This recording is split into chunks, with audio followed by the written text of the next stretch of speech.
We are in the Gotong Jaya roundabout and we are going around it, and we're going to start our downhill run. Now this is an executive car, and as I said before, it really handles very well.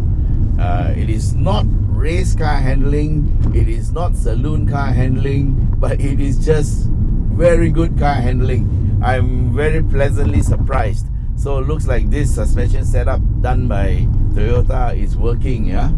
So it's so hard to describe what it is, you know.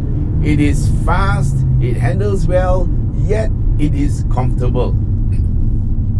Okay, so this is I think it's due to the settings, and of course the new setup by Toyota, which uses McPherson struts in the front, and the key item is the double wishbone at the back. So there is zero camber change during the corners, and well, double wishbone is what Formula 1 cars use. Now it costs more to make, but I think Toyota must be really happy with the way they must really want it, you know, despite the additional cost, they have put it into the car just to make a better car. So in terms of the suspension, there's only one word to describe this: brilliant. Okay, so there's a car in front of us. Yes, he knows we're here, and let's just see how it takes this corner. I'm powering through the corner, and the Camry is just holding its line. Now the average buyer who buys this car will most likely not drive like this, but it's good to know, yeah, that the car can do what it can do. So I'm taking a bit of cornering lines through the corners. Of course, driving prowess also helps. You just turn the steering just enough, and the car will take you through. So the stability of the car helps, and the way it tucks into the corner is really good. Okay, we're coming to the sharp left-hander, and we are safely past this car and back down to second gear. Let's take this, and yeah, a bit of screech, just having a bit of fun there. And okay, this is one of my favorite parts. Let's see how the car takes it. Beautiful, man. Look at that. Wow, very good. There's not much traffic, so we can play with the lines a bit. Wow, really great. Bus. Okay, we're past. It's telling me you should shift up, and it has shifted up. Wow, look at the way the car goes. Wow, this is like music, dancing to the music.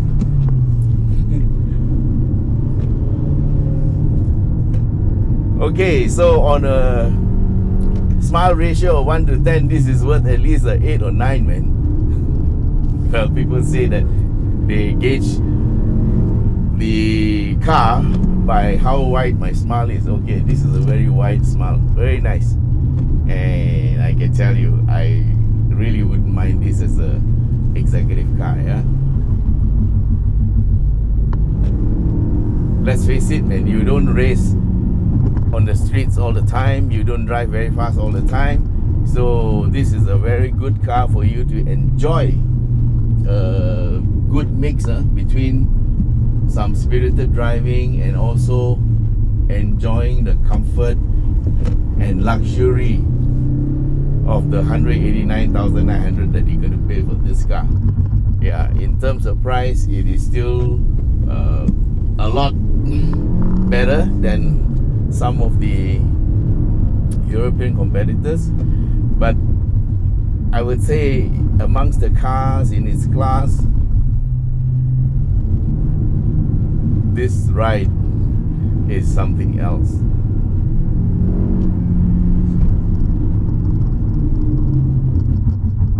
Okay, that's the hump. Takes it very well too.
broken down.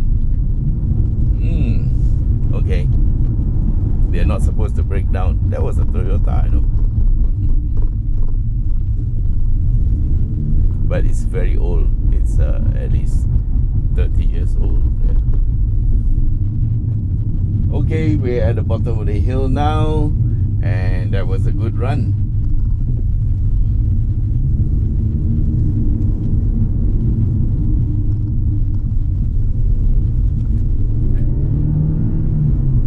Okay, let's put the car back into normal drive, and we're going to go back into normal life. Okay, we just completed the run up to Godong Jaya and back, and let's summarize. We have 181 horsepower, which I think is enough. Okay, you can do most things that you want with this car. You can even take it to the track. If somebody else organizes a track day and you want to go and have fun, yes, you can still have fun with this car. Okay, it's not a race car, but it still will give you fun.